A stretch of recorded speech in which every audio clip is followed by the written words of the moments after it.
This channel does not promote any violent, harmful, or illegal activities. All content provided by this channel is meant for an educational purpose only.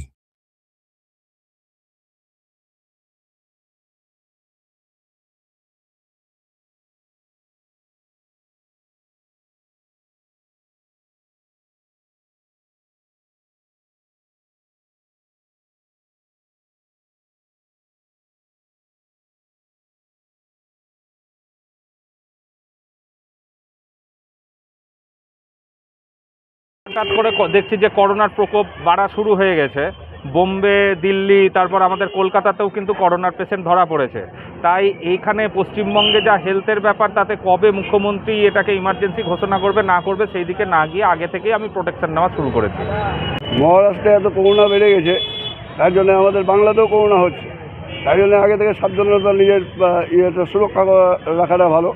সরকার যবে ঘোষণা করবে সেটা তো কোনো কথা নাই। সরকারের এখন করোনা নিয়ে চিন্তা ভাবনাও নাই। বলছি দোকানে না, মাস্ক তো এমন করে এখন সরকার থেকে কোনো অর্ডার আসেনি, কিন্তু মানুষে অনেকে পড়ছে। হ্যাঁ, আবার মনে হয় সেই জিনিসটা আবার ব্যাক করেছে। হ্যাঁ, তো মাস্কের এখন কাস্টমার দু একটা খোঁজাখুঁজি করছে। হ্যাঁ, যে প্রিভেনশন, স্যানিটাইজার ইউজ করা, মাস্ক লাগানো, এটা করলে অনেক বেটার হবে। জ্বরের উপসর্গ নিয়ে এবং এটা পিঠে চোট লাগার একটা হিস্ট্রি ছিল। সেখানে বাচ্চাটি ভর্তি হওয়ার পর পরবর্তীকালে এমনি রুটিন আমাদের যে পরীক্ষা করা হয় টেস্ট, সেই টেস্টের করা হয়েছে। প্যানেল করা হয় প্রত্যেকটি পরীক্ষা, ভাইরাসের টেস্টগুলো, সেটা তাতে করোনা পজিটিভ বেরোয় জানতে পারি আমরা। তখন তারপর যথাযথ তাকে এমনি তার ট্রিটমেন্ট চলছে এবং সে এখন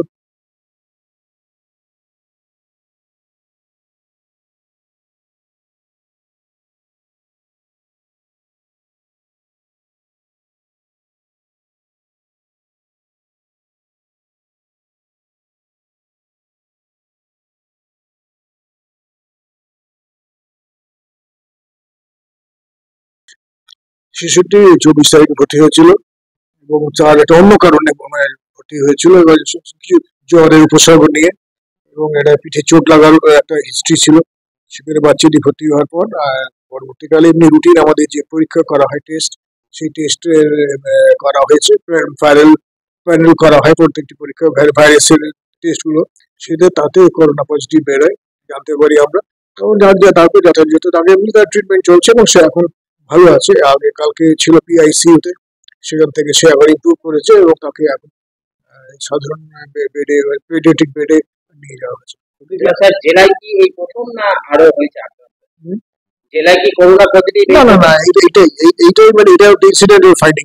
বিশেষজ্ঞ যারা আছেন ডিপার্টমেন্টের, যারা পিডিয়াট্রিক্স ডিপার্টমেন্টের বিভাগীয় প্রধান এবং ওনার বিশেষজ্ঞ, তারা বলছেন এটা একটা অন্য কারণে ভর্তি হয়েছিল, অন্য একটা প্রবলেম নিয়ে, পুরাল ইফিসিয়েন্ট ছিল সে নিয়ে। কিন্তু তারপরে এটা ইনসিডেন্টাল, ওরা বলছেন ইনসিডেন্টাল ফাইন্ডিং এটা পাওয়া গেছে। তবে আমরা নজর রাখছি, বিষয়টার উপর নজর রাখা। আমরা যে আমাদের যে প্রোটোকল আছে এখন, স্ট্যান্ডার্ড যে প্রোটোকলটি এখন আছে, সেই প্রোটোকল অনুযায়ী আমরা চিকিৎসার ব্যবস্থা নিয়ে রেখেছি। স্বাস্থ্য ভবন থেকে কি কোনো ওয়ার্ড খোলা হচ্ছে? কোভিড কোনো ওয়ার্ড খোলা হচ্ছে না, এখন না। আমাদের যেটা যে প্রোটোকল স্ট্যান্ডার্ড মেনটেন ছিল সেটাই আমরা করে যাচ্ছি। আসলে আমাদের স্বাস্থ্য দপ্তরের সঙ্গে আমরা ঊর্ধ্বতন কর্তৃপক্ষের সঙ্গে এই বিষয়ে যোগাযোগ রাখছি। সেটা আমরা জানিয়েছি তাদেরকে, তাদের কাছে মতামত সবসময় নিচ্ছি এবং যোগাযোগ রাখছি। এই জ্বর নিয়ে এটি বুকে আঘাতের একটা বিষয়, পিঠের দিকে আঘাত এবং তারপর সে জ্বর হয়, জ্বর নিয়ে ভর্তি হয়। তখন এটাতে ডাক্তার এটা নিয়ে আতঙ্কিত হওয়ার কোনো ব্যাপারই নেই। এটা কোনো আতঙ্কিত হওয়ার ব্যাপারই নেই। এটা একটা রুটিন আমাদের তো টেস্ট হয়ে গেছে। তবে আমরা এই ব্যাপারে প্রত্যেকটি বিষয়ে আমরা সচেতন থাকছি, মানুষকে সচেতন থাকতে হবে। কিন্তু এটা বিশেষ করে এটা একটা ইনসিডেন্টাল ফাইন্ডিং, এটা নিয়ে আতঙ্কিত হওয়ার কোনো প্রশ্ন নেই। এবং আমরা স্বাস্থ্য দপ্তর এবং আমাদের দপ্তর প্রত্যেক ব্যাপারে আমরা অ্যালার্ট আছি, আমরা যথাযথ ব্যবস্থা নিচ্ছি।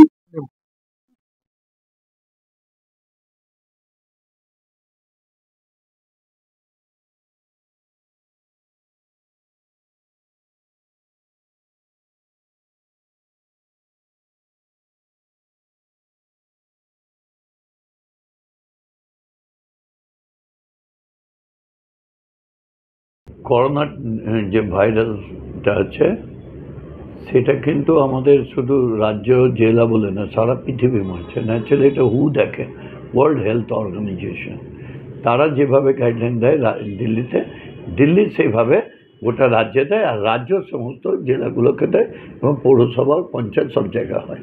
সুতরাং আমরা যেভাবে গাইডলাইন পাবো সেভাবে, কিন্তু সতর্কতা থাকা উচিত প্রত্যেকটা মানুষের। আমরা এখন যদি হেলায় ফেলে দিই তো যে কোনো কারণে অ্যাটাক হতে পারি, তারপরে কোনো জন্য আমরা বলবো যে প্রিভেনশন, স্যানিটাইজার ইউজ করা, মাস্ক লাগানো, এটা করলে অনেক বেটার হবে। বলছি সরকার থেকে কোনো অর্ডার আসেনি, কিন্তু মানুষে অনেকে পড়ছে, হ্যাঁ, আবার মনে হয় সেই জিনিসটা আবার ব্যাক করেছে, হ্যাঁ। তো মাস্কের এখন কাস্টমার দু একটা খোঁজাখুঁজি করছে, হ্যাঁ। আর মোটামুটি তো এটা 4 বছর হয়ে গেল এটার ব্যাপারটা, হ্যাঁ। আবার নতুন করে আবার স্টার্টিং মনে হবে, হ্যাঁ। আমাদের কাছে মাস্ক আছে, হ্যাঁ, আরও কিছু কালেকশন করছি যাতে কাস্টমার ভালো মতো পেতে পারে। তবে কারণ যে লোকে তো এখন খবর ছাড়া কিছু বোঝে না, হ্যাঁ। খবরে দেখা মাত্র মানুষে অনেকে সতর্ক হতে চেয়েছে, অনেকের মধ্যে দেখেছি আমি মাস্ক পরে এখন ঘোরাঘুরি করছে, হ্যাঁ। আমিও চাইবো যাতে নেক্সটে যাতে এই জিনিসটাকে সবাই ফলো করে দিয়ে মাস্কটা পরার আগ্রহ থাকে।